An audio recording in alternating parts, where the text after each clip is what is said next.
నమస్తే, welcome to news AP.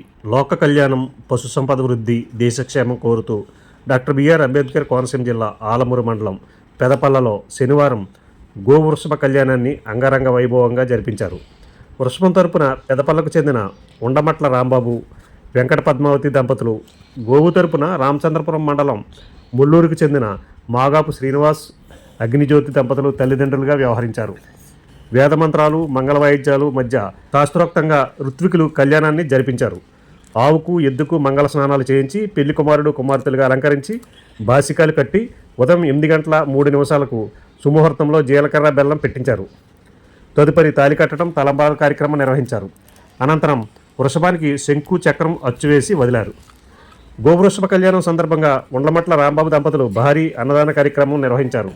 పెదపల్ల చుట్టుపక్కల గ్రామాల నుంచి అధిక సంఖ్యలో రైతులు, భక్తులు వచ్చి గోవృషభ కళ్యాణాన్ని తిలకించి అన్నప్రసాదాలు స్వీకరించారు.